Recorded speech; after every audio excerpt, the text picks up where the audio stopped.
সুপ্রিয় দর্শক, নাগরিক টেলিভিশনের বিশেষ অনুষ্ঠান টাইমলাইন থেকে আপনাদের সকলকে জানাচ্ছি অভিনন্দন। আজকে আমার সাথে এই টাইমলাইন অনুষ্ঠানে সাথে অংশগ্রহণ করেছেন বাংলাদেশ থেকে, ঢাকা থেকে অ্যাকচুয়ালি গোলাম মর্তুজা, যাকে আপনারা সবাই চেনেন। গোলাম মর্তুজা উনি একজন বিশিষ্ট সাংবাদিক এবং সাপ্তাহিক নামক একটি পত্রিকার সম্পাদক। আপনারা ওনাকে চেনেন, বিভিন্ন টক শোতে, বাংলাদেশের বিভিন্ন টিভিতে আপনারা তাকে দেখেছেন। চলুন আমরা তার সাথে কথা বলি। গোলাম মর্তুজার সাথে। হ্যালো মিস্টার গোলাম মর্তুজা, আপনাকে নাগরিক টেলিভিশনের বিশেষ অনুষ্ঠান টাইমলাইন থেকে জানাচ্ছি শুভেচ্ছা। আপনাকেও শুভেচ্ছা এবং আপনার মাধ্যমে নাগরিক টেলিভিশন যারা দেখছেন তাদের সবাইকে শুভেচ্ছা। নিশ্চয়ই আপনি ভালো আছেন মিস্টার মর্তুজা? জি, আজকে আসলে বলুন।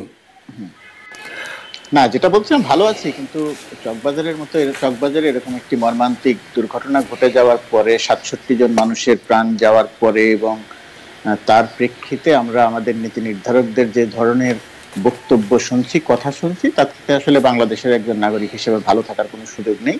তার মধ্য দিয়ে যতটুকু ভালো থাকা যায় আছি। জি, ধন্যবাদ আপনাকে।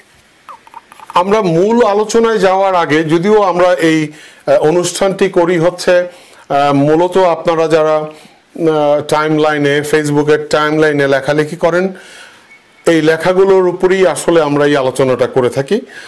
বিষয়বস্তুগুলো আমরা মূলত আমাদের গেস্টদের টাইমলাইন থেকে নিয়ে থাকি। সেক্ষেত্রে সেই আলোচনায় যাওয়ার আগে আপনি যেটা বলছিলেন যে আসলে দুঃখজনক একটি ঘটনা যেটা ঢাকা শহরে হয়েছে, চকবাজারে। সম্ভবত আমি যতটুকু জানি 67 জন লোকের প্রাণহানি হয়েছে। আপনি আরো ভালো বলতে পারবেন এ বিষয়ে। আপনি যদি, যেহেতু শুরু করেছেন, আপনি যদি কিছু বলতে চান। না, ধরেন বাংলাদেশের মতো দেশে যেটা হয়ে গেছে সেটি হচ্ছে যে মানুষের প্রাণ বা মানুষের ৬৭ জন বা ৬৭,০০০ বা ৬৭ লাখ কোনো কিছুতেই আমাদের কোনো কিছু যায় আসে না, যেহেতু আমরা ছোট্ট একটি দেশ, ১৭ কোটি মানুষ। এবং রাজনীতিবিদরা বা যারা ক্ষমতায় থাকবেন বা ক্ষমতায় থাকার যে প্রক্রিয়া, সেই প্রক্রিয়ার সঙ্গে যেহেতু জনমানুষের কোনো সম্পর্ক নেই, জনমানুষ হয়ে গেছে গুরুত্বহীন। সেই গুরুত্বহীন জনমানুষের দেশে মারা যাওয়াটা শুধুই একটি সংখ্যা, এবং মারা যাওয়ার আগে পরে এমন কিছু কথা শোনা, সেই কথাগুলো এক ধরনের অর্থহীন এবং এক ধরনের আমাদের সাবেক অর্থমন্ত্রী যে কথাটা বলতেন, আমরা সেই কথার সমালোচনা করতেন এবং আমরা সেই কথাগুলোর সমালোচনা করতাম।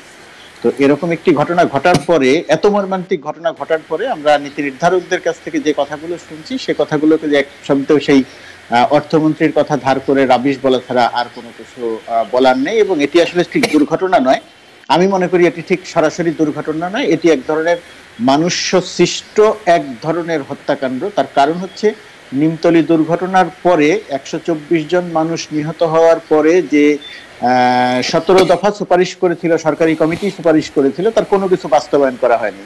এবং এবারে ৬৭ জন মারা যাওয়া এবং আরো অনেকে আহত হওয়ার পরে এখন আমরা আবার কথা শুনছি, এমন মানুষের কাছ থেকে কথা শুনছি যে এই করব, সেই করব। আমরা খুব ভালো করে জানি যে আগামী ৫ দিন ৭ দিন পরে আবার সবকিছু আগের মতোই চলবে।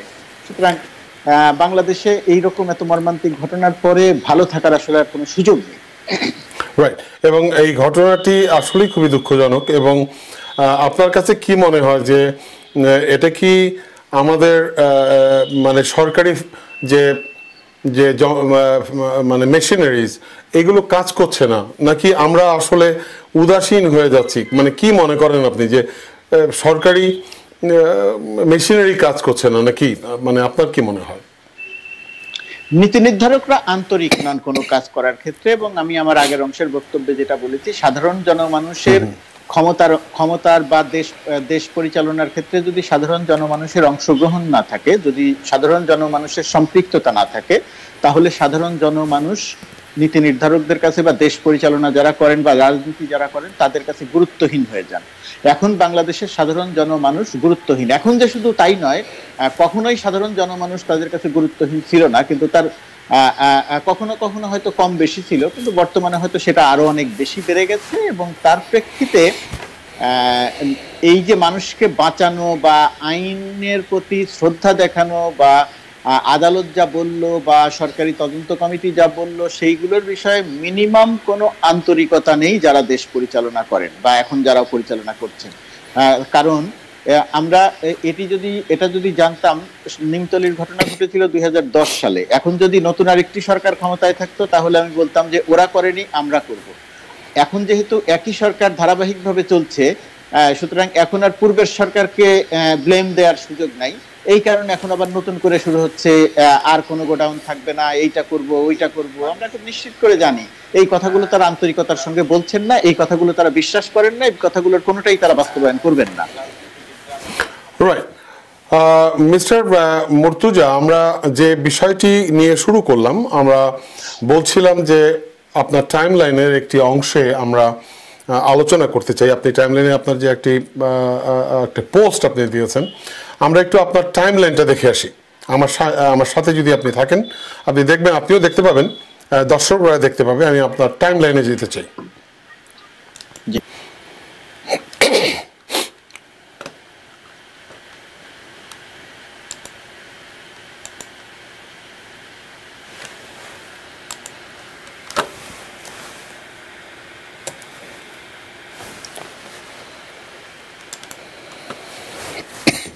আপনি কি দেখতে পাচ্ছেন? আমাদের টাইমলাইনটা দেখতে পাচ্ছেন বোধহয়। মিস্টার মুর্তুজা, আপনি কি আমাকে দেখতে পাচ্ছেন?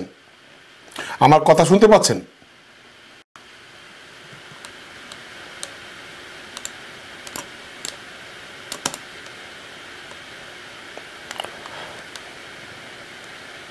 এখানে একটি বিষয় আপনাকে বলতে চাই যে আপনি বলেছেন এক জায়গায় আপনার টাইমলাইনে, সেখানে ডেইলি স্টারের একটি ইয়াবা পরিবার। আমার মনে হয় যে আপনি আমার কথা বোধহয় শুনতে পাচ্ছিলেন না। আপনি কি আপনার কথা শুনতে পাচ্ছেন? দেখেছেন এবং শুনেছেন। এবং ওখানে আপনি যে বলছেন যে ডেইলি স্টারে এই নিবন্ধনটি এসছে একটি ইয়াবা পরিবার, এবং এর আগের একটি টাইমলাইন যেটা আমি হয়তো দেখানোর চেষ্টা করেছি, সেখানে আপনি বলেছেন যে দুজনকে দায়িত্ব দেওয়া হয়েছে সরকারিভাবে, একজনকে দেওয়া হয়েছে, উনি মন্ত্রী ছিলেন, কি বলে আপনার নৌ পরিবহন মন্ত্রী ছিলেন, তাকে দিয়েছেন, তাকে দেখভালের দায়িত্ব দেওয়া হয়েছে, কমিটির সভাপতি বোধহয় করা হয়েছে বাংলাদেশের পরিবহনের। সেখানে আপনি বলেছেন যে আপনি কি একটু ব্যাখ্যা করে বলবেন যে আসলে কি বলতে চেয়েছেন আপনি? মানে কোনটা বলবো? আগে আপনি বলেন ইয়াবাটা নিয়ে, যদি বলেন আপনি ইয়াবা, যেটা আপনি ডেইলি স্টারে আপনার একটা নিবন্ধন আমরা দেখেছি। ইয়াবা পরিবার একটি ভয়ঙ্কর ইয়াবা একটি ভয়ঙ্কর মাদক, এবং এই ইয়াবাটি খুব সংক্ষেপে বললে প্রথম বাংলাদেশে আসতে শুরু করে অনেক বছর আগে, মূলত তখন থাইল্যান্ড থেকে আসতো অল্প পরিমাণে। তারপরে গিয়ে এই ইয়াবার একটি বাজার তৈরি হয় বাংলাদেশে, এবং এই ইয়াবাটি নাফ নদী অতিক্রম করে এবং বান্দরবন মিয়ানমারের সীমান্ত এবং নাফ নদী, এই দুই জায়গা দিয়ে বাংলাদেশে প্রচুর পরিমাণ ইয়াবা আসতে থাকে। এবং ইয়াবা যখন আসতে থাকে, আসার শুরু থেকেই আমরা জানতাম যে এই কক্সবাজারের সাবেক এমপি আব্দুর রহমান বদি এবং তার পরিবারের সদস্যরা এই ইয়াবা সিন্ডিকেটের সঙ্গে সম্পৃক্ত, ইয়াবা বাণিজ্যের সঙ্গে বা ইয়াবা চোরাকারবারের সঙ্গে সম্পৃক্ত। এর একটি বড় কারণ হচ্ছে সাবেক এমপি আব্দুর রহমান বদি, তারা যেহেতু তাদের পূর্বপুরুষ মিয়ানমার থেকে এসেছে, তো মিয়ানমারে তাদের বংশধররা আত্মীয় স্বজন রয়ে গেছে, এবং সেই কারণে তারা এই পাশে আর তাদের আত্মীয় স্বজনরা ওই পাশে। এবং এই পাশে যেহেতু তিনি খুবই প্রভাবশালী মানুষ, আওয়ামী লীগের খুব গুরুত্বপূর্ণ নেতা, এমপি, তো সেই কারণে পরিচালনা করে। এবং আমরা সাংবাদিক হিসাবে খোঁজ খবর নিতে গিয়ে বহু আগে থেকে যে জিনিসটি দেখেছি সেটি হচ্ছে যে এই এমপি আব্দুর রহমান বদির পরিবারের, বৃহত্তর পরিবারের প্রায় সবাই এই ইয়াবা চোরা কারবারের সঙ্গে সম্পৃক্ত। এটি গণমাধ্যমে বারবার লেখা হয়েছে এবং স্বরাষ্ট্র মন্ত্রণালয় সহ সরকারের 5 থেকে 6টি কি বলবো তদন্ত প্রতিবেদন করেছে সরকার, এবং সেই তদন্ত প্রতিবেদনের সবগুলোতেই বদি এই ইয়াবা চোরা কারবারের প্রধান পৃষ্ঠপোষক হিসেবে তার নাম 1 নম্বরে থেকেছে, তার ভাইয়ের নাম 2 নম্বরে থেকেছে, তার ভাগ্নে সহ অন্যান্য আত্মীয় স্বজনের নাম থেকেছে। এবং বদির পক্ষ থেকে কখনোই এটি স্বীকার করা হয়নি যে সে বা তার আত্মীয় স্বজনের সঙ্গে সম্পৃক্ত। আমরা এর আগে দেখেছিলাম যে স্বরাষ্ট্র মন্ত্রণালয় বা স্বরাষ্ট্রমন্ত্রীও এক ধরনের বদিকে রক্ষা করার একটা দায়িত্ব নিয়েছিলেন। রক্ষা করা বলতে যে বদি এর সঙ্গে সম্পৃক্ত নয়, অভিযোগ থাকলেই প্রমাণ হয় না, বা তার বিরুদ্ধে অভিযোগ আছে প্রমাণ নেই, এই ধরনের কথা আমরা শুনেছিলাম। তো আমি একটি ইয়াবা পরিবার এই কথাটি বলেছি, তার মূল কারণ হচ্ছে যখন আত্মসমর্পণের দায়িত্ব বা সমন্বয়ের দায়িত্ব বদিকে দেয়া হলো, তখন দেখা গেল, তখন একটি জনপ্রতিক্রিয়া হলো যে যিনি প্রধান গডফাদার, যিনি প্রধান পৃষ্ঠপোষক, যিনি প্রধান চোরা কারবারি, তাকেই যদি দায়িত্ব দেয়া হয় তাহলে বিষয়টি সাধারণ জনমানুষ নিজেদেরকে অসম্মানিত মনে হয় যে কে আত্মসমর্পণ করবে আর কে সমন্বয়কারী আর কে কাকে আত্মসমর্পণ করাচ্ছে। যাই হোক, এটি একটি দিক গেল। তারপরে যখন সত্যি সত্যি আত্মসমর্পণের ঘটনা ঘটলো এবং 102 জন আত্মসমর্পণ করলো, তখন দেখা গেল যে 12 থেকে 16 জন, কোন গণমাধ্যম লিখেছে 16 জন, কোন গণমাধ্যম লিখেছে 12 জন, আমি 12 জনই ধরছি। তো 12 জন বদির খুব ঘনিষ্ঠ আত্মীয় স্বজন ইয়াবা চোরা কারবারি যারা আত্মসমর্পণ করলো। তার মানে হচ্ছে একটি দেশের একজন তার স্ত্রী আইন প্রণেতা, সেই পরিবারের 12 জন সদস্য যদি প্রকাশ্যে এসে আত্মসমর্পণ করেন যে তারা চোরা কারবারি, তার মানে বোঝা যায়, বৃহত্তরভাবে বোঝা যায় যে ওই পরিবারটি এই ইয়াবা চোরা কারবারির সঙ্গে সম্পৃক্ত, বা একটি ইয়াবা চোরা কারবারি পরিবার, এটা খুব নির্দ্বিধায় বলা যায়। আর সব রেকর্ড বাদ দিয়ে আমি সরকারের তদন্ত কমিটির তদন্ত প্রতিবেদনের রিপোর্টও যদি বাদ দেই, শুধুমাত্র এই আত্মসমর্পণের চিত্র দেখে, আত্মসমর্পণের প্রেক্ষিতে এটি বলা যায় যে এটি একটি ইয়াবা পরিবার। কিন্তু দুর্ভাগ্যজনক হচ্ছে যে ইয়াবা বিরোধী যখন, মাদক বিরোধী যখন অভিযান শুরু হলো, তখন আমরা দেখলাম যে 5টি ইয়াবা সহ একজন 6 বন্দুকযুদ্ধে নিহত হলো। ইকরামুলের মতো কমিশনার, যিনি ইয়াবার বিরুদ্ধে সোচ্চার ছিলেন, তিনি বন্দুকযুদ্ধে নিহত হলেন। তার একটি অডিও প্রকাশ হলো, প্রকাশ হওয়ার পরে সেটি কোথায় গেল, কে তদন্ত করবে, কে আদৌ তদন্ত করবে কিনা, সেই বিষয়গুলো আমরা দেখলাম না। তো ওই প্রতিবেদনটিতে আমি যেটা মূল বলতে চেয়েছি, ইয়াবা পাচারকারীর একটি পরিবার, আব্দুর রহমান বদির পরিবার একটি ইয়াবা চোরা কারবারি পরিবার, আর এর মধ্য দিয়ে আসলে কি ঘটবে সেটা বলতে চেয়েছি। ইয়াবা সরকারের তালিকা অনুযায়ী 1,500 থেকে 2,000 ইয়াবা চোরা কারবারি। আত্মসমর্পণ করেছে 102 জন, অন্যরা বাইরে রয়ে গেছে। যারা আত্মসমর্পণ করেছেন তারা আদৌ স্বাভাবিক জীবনে ফিরে আসবেন নাকি নেপথ্যে থেকে এই চোরা কারবার চালিয়ে যাবেন? বদির মতো মানুষ যখন রয়ে গেছে, বদির আপন ভাই যখন তালিকার 2 নম্বরে থাকা তিনি যখন রয়ে গেছেন, তখন আমার কাছে মনে হয় না, আমার বিশ্লেষণ, যদি আমার বিশ্লেষণ মিথ্যা হয় তাহলে খুব ভালো, কারণ ইয়াবা বাংলাদেশের একটি প্রজন্মকে ধ্বংস করে দিচ্ছে। তো আমার বিশ্লেষণ বলে, বা আমি যতখানি খোঁজ খবর রাখি ওই অঞ্চলের, তাতে আমার মনে হয় না যে এই আত্মসমর্পণের মধ্য দিয়ে ইয়াবা চোরা কারবারের বাংলাদেশে অবসান ঘটছে। আমরা যখন এই আলোচনা করছি তখনও বাংলাদেশে ইয়াবা আসছে, এবং 2-1 দিনের গণমাধ্যম, গতকালকেও দেখা গেছে যে ইয়াবা ধরা পড়েছে, তার মানে ইয়াবা আসছে। অর্থাৎ এরকম একটি জায়গাতে আমরা অনেক কথা শুনছি, কিন্তু কাজের কাজ কোনো কিছু দেখছি বলে আমার কাছে অন্তত মনে হচ্ছে। অনেক ধন্যবাদ আপনাকে মিস্টার মর্তুজা। এখানে আমার একটা বিষয় হচ্ছে যে আমি একটু জানতে চাই আপনার কাছে, যেহেতু আপনি সাংবাদিকতা করেন এবং আপনি মিডিয়াতে খুব পরিষ্কার করে কথা বলেন, মানবাধিকার নিয়ে কথা বলেন, আমরা যতটুকু দেখছি এই টার্মে প্রধানমন্ত্রীর নেতৃত্বে, মাননীয় প্রধানমন্ত্রী শেখ হাসিনার নেতৃত্বে যে সরকার গঠিত হয়েছে, এই বিষয়টা আমরা, তারা বলছে যে অনেক বিষয়ই তারা বলছে যে জিরো টলারেন্স। তা এখন জিরো টলারেন্স যদি হয় তাহলে মাদক, যেটা বলছি আমরা ইলেকশনের আগ থেকে শুরু করে অনেকেই বলছে এই বদি সম্পর্কে, তারপরেও এটা মানে বদি অনিবার্য কেন? মানে কি মনে হয় যে রাজনীতিতে বদি এর পরিবর্তে তার স্ত্রীকে দেওয়া হলো, তাহলে কি এটা মানে কিভাবে এটা মানে কেন এটা কোনো এক মানে আপনার কিভাবে আপনি যেটা বললেন এতক্ষণ যে ইয়াবা নিয়ন্ত্রণ কিভাবে সম্ভব, আপনি মানে কি মনে করেন যে এটা কেন মানে বদি অনিবার্য কেন করতে হয়? বদি কেন অনিবার্য সেটা আমাদের কাছেও প্রশ্ন। যাই হোক, আমি একজন মানুষকে নিয়ে এত কথা বলতে চাই না।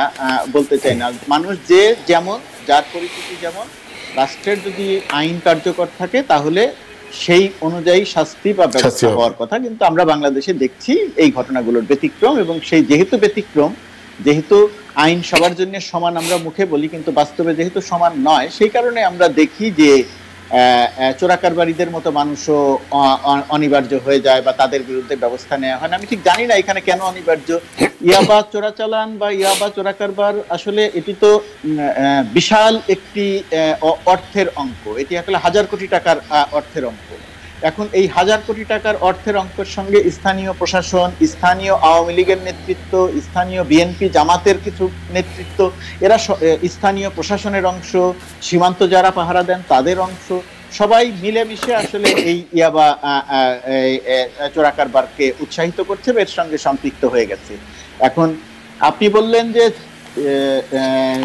জিরো টলারেন্সের ব্যাপার বা দুর্নীতির বিরুদ্ধে ব্যবস্থা, মাদকের বিরুদ্ধে ব্যবস্থা, এটা হয় কি যে যদি একটি নতুন সরকার আসে ক্ষমতায়, তাহলে বাংলাদেশের ঐতিহ্য অনুযায়ী আমরা দেখি যে আগের সরকার কোনো কিছু করেনি, আমরা এখন নতুন করে শুরু করব, সেখানে জিরো টলারেন্স, দুর্নীতির বিরুদ্ধে জিহাদ, এই ধরনের কথা আমরা শুনে থাকি। কিন্তু আমাদের জন্য একটু বেশি রকমের হতাশার কারণ সেটি হচ্ছে, যেহেতু এই সরকারই ধারাবাহিকভাবে ক্ষমতায় থাকছেন, এই সরকারের সময়েই ইয়াবা চোরাচালানটা ভয়াবহ আকার ধারণ করলো, ইয়াবা চোরাকারবারটা ভয়াবহ আকার ধারণ করলো, সারা দেশটা ইয়াবা মাদকে ছেয়ে গেল। শুধু ইয়াবা নয়, ইয়াবা, ফেন্সিডিল সহ আরো অনেক কিছুই আছে, বাট ইয়াবাটাই প্রধান, সেই কারণে আমি ইয়াবার কথা বলছি। ছেয়ে গেল, সেটা তো পুরো এই সরকারের সময়। তাহলে এই সরকারের সময়েই যদি, এই সরকারের বলতে আমি বলছি আগের মেয়াদে বা তার আগের মেয়াদে, তো সেটা এই সরকারের সময়েই যদি এটা ছেয়ে গিয়ে থাকে, তাহলে এই জিরো টলারেন্স ব্যাপারটা কি আমি বুঝতে পারছি না। ধরুন 2009 সালে বাংলাদেশের খেলাপি ঋণ ছিল 22,500 কোটি টাকা। এখন 10 বছরের মাথায় এই খেলাপি ঋণের পরিমাণ হয়ে গেল 1,34,000 কোটি টাকা। এখান থেকে আবার 34,000 কোটি টাকা, 35,000 কোটি টাকা মাফ করে দেওয়া হলো, অর্থাৎ হিসেব থেকে বাদ দিয়ে দেওয়া হলো যে এটা আর কখনোই পাওয়া যাবে না। কাগজে কলমে দেখানো হচ্ছে 10 বছরে খেলাপি ঋণের পরিমাণ 99,000 কোটি টাকা। এখন প্রশ্ন হচ্ছে, যদি জিরো টলারেন্সই হয়, তাহলে 10 বছরে খেলাপি ঋণ 22,500 কোটি টাকা থেকে কি করে 99,000 কোটি টাকা হয়ে গেল? 10 বছরে কি করে 22,500 কোটি টাকা ব্যাংক থেকে লুটপাট হয়ে গেল? তাহলে জিরো টলারেন্স ব্যাপারটা কোথায় গেল? ধরেন বুড়িগঙ্গা উদ্ধার অভিযান চলছে, 500 কতগুলো ভবন চিহ্নিত করা হয়েছে, এই ভবনগুলো ভাঙা হচ্ছে, বলা হচ্ছে অমুক এমপির ভবনও ভাঙা হয়েছে।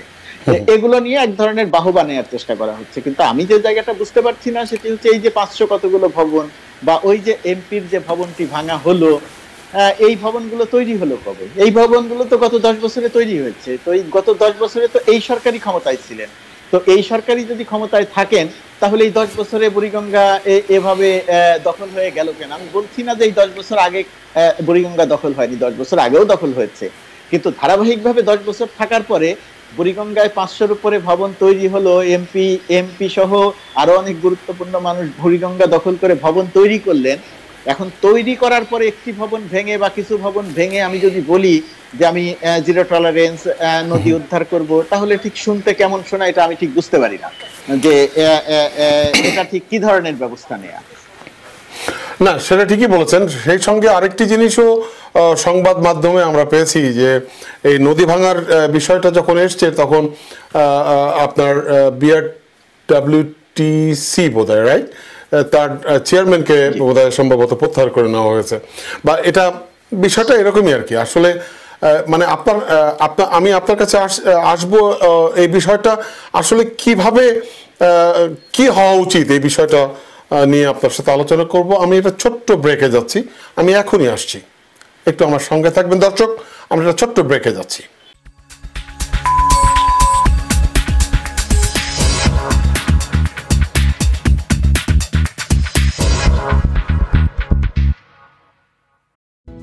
নাগরিক টিভি আমার, আপনাদের, আমাদের। আমরা স্বদেশের কথা বলি, আমরা প্রবাসের কথা বলি। আমাদের সঙ্গেই থাকুন। নাগরিক টিভি সবার। নাগরিক টিভির সঙ্গেই থাকুন।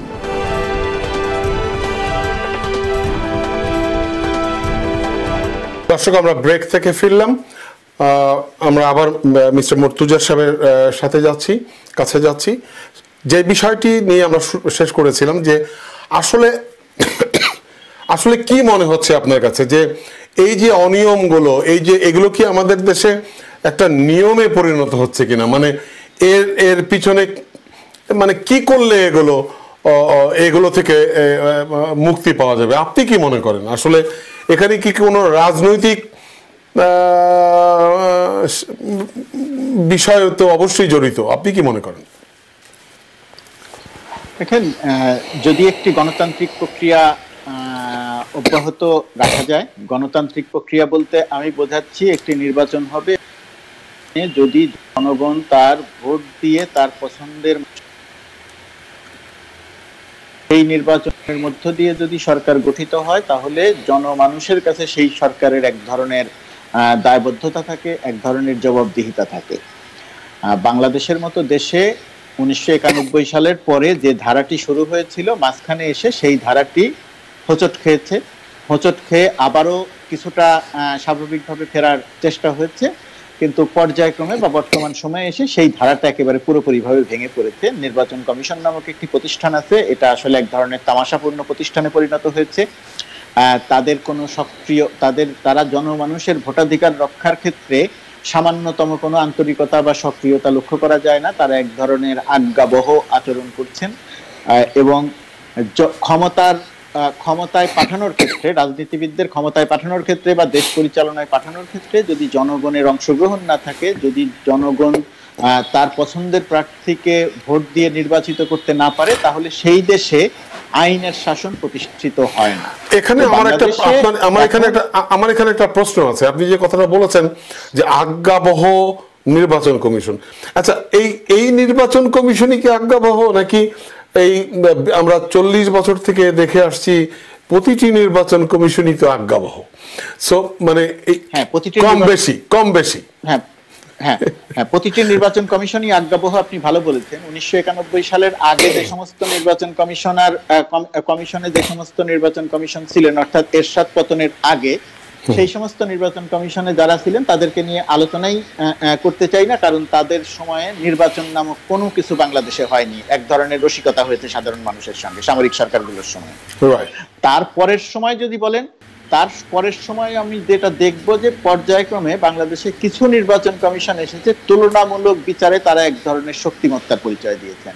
আমরা যদি নির্বাচন কমিশনার আবু হেনার কথা বলি বা এম এ সাইদের কথা বলি, তারপরে আমরা যদি সর্বশেষ নির্বাচন কমিশন শামসুল হুদা কমিশন, যে কমিশনের সদস্য ব্রিগেডিয়ার এম সাখাওয়াত হোসেন, সোহেল হোসাইনরা ছিলেন, ওই নির্বাচন কমিশনগুলো তুলনামূলকভাবে অনেক শক্তিমত্তার পরিচয় দিয়েছিল। এখানে একটি কথা বলে রাখা দরকার যে বাংলাদেশ হচ্ছে এমন একটি দেশ, এই দেশে নির্বাচন কমিশন কি করবে বা নির্বাচন কমিশনের কতখানি সাহসীর ভূমিকা পরিচয় দিতে পারবে, নির্বাচন কতটা সুষ্ঠু করতে পারবে, তার অনেকখানি নির্ভর করে সরকারি মনোভাবের উপর। অর্থাৎ সেই সময়ে যারা সরকারে থাকেন, সেই সরকার নির্বাচনটিকে কিভাবে দেখতে চান তার একটি প্রতিফলন ঘটে নির্বাচন কমিশনের কাজের মধ্য দিয়ে।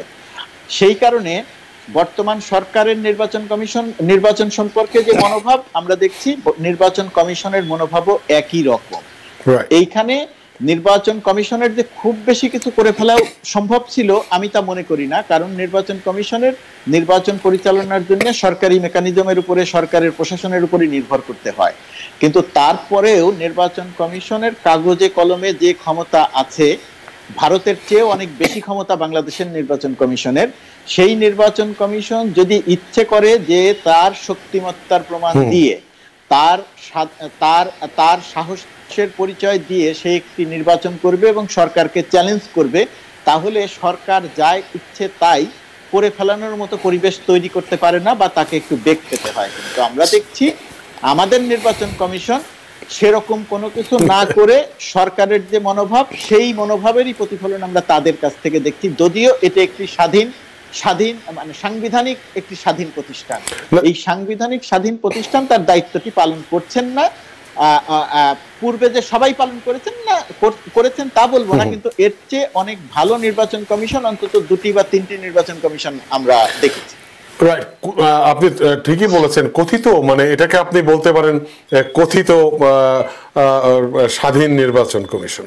সো যাই হোক, আমার কাছে মনে হয় যে সবাই বোধহয় রিটায়ারমেন্টের চিন্তাটা বেশি করে আর কি। রিটায়ারমেন্টে গেলে আমি সে কারণে রিটায়ারমেন্টের মাথায় থাকলে তো আর স্বাধীনভাবে কোনো কিছু করা যায় না।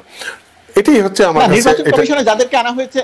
নির্বাচন কমিশনে যাদেরকে আনা হয়েছে তারা তো সবাই তাদের অবসর জীবন কাটিয়েই এখানে এসে বাড়তি দায়িত্ব পালন করছেন। এটি হয় যেহেতু নির্বাচন কমিশনের মতো জায়গা, যেহেতু এখানে বিশাল সুযোগ সুবিধা, রাষ্ট্রীয় প্রোটোকল, তো আমার ধারণা যে তারা সবাই এই 5 বছরের জন্য এক ধরনের বিশাল সুযোগ সুবিধা এবং রাষ্ট্রীয় প্রোটোকল নিয়ে এক ধরনের জীবনযাপন করার জন্য আসেন।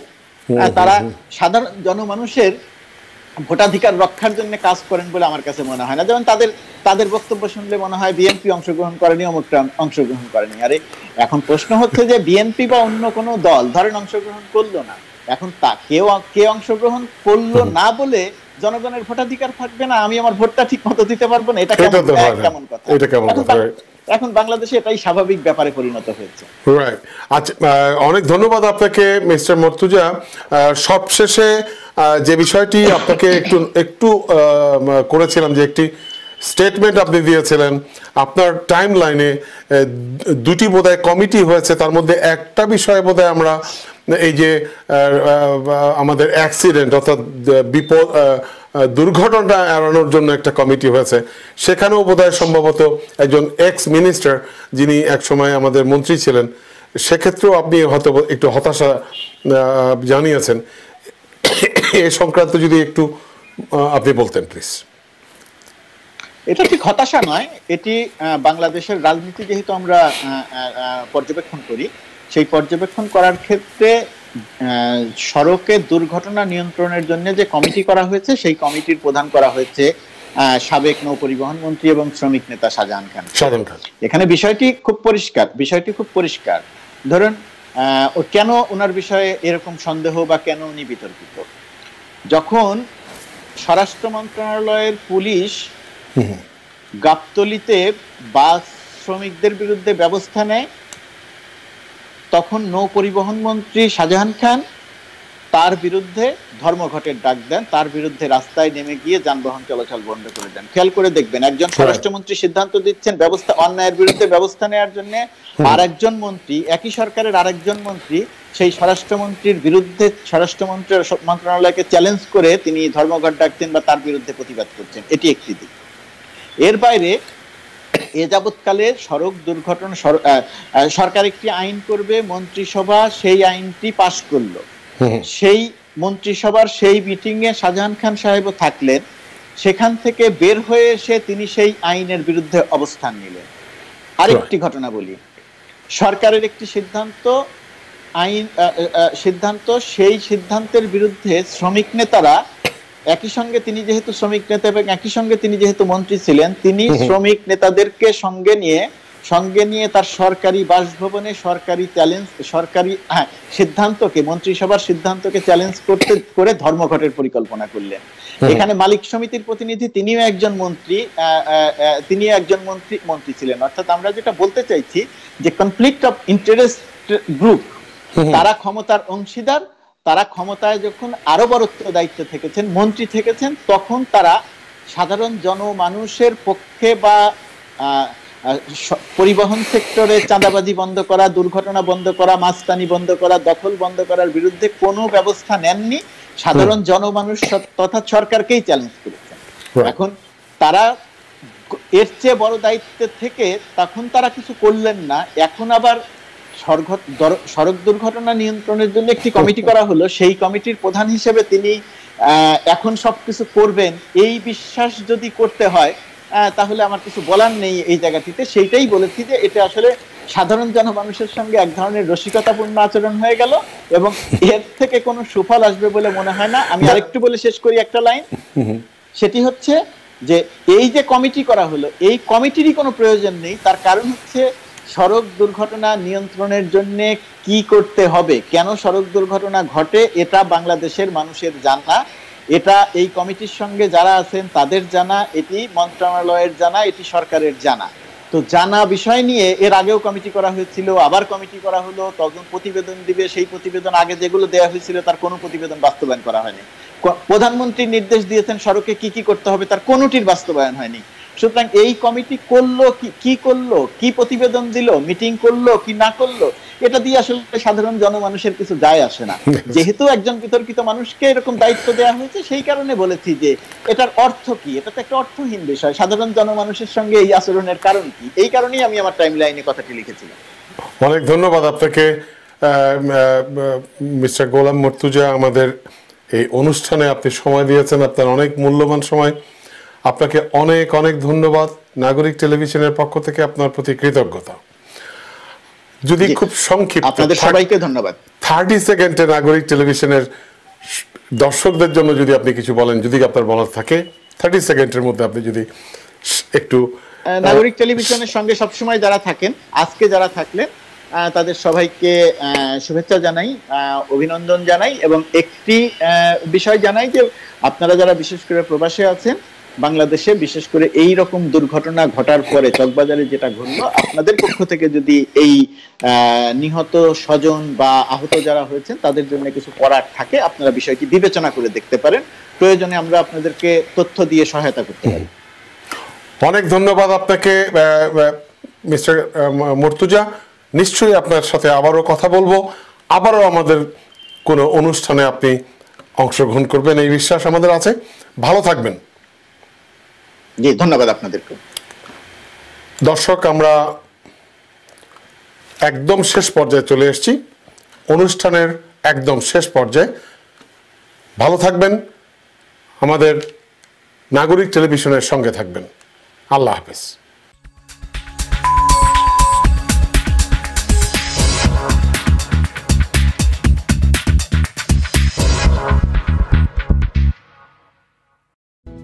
নাগরিক টিভি আমার, আপনাদের, আমাদের। আমরা স্বদেশের কথা বলি, আমরা প্রবাসের কথা বলি। আমাদের সঙ্গেই থাকুন। নাগরিক টিভি সবার। নাগরিক টিভির সঙ্গেই থাকুন।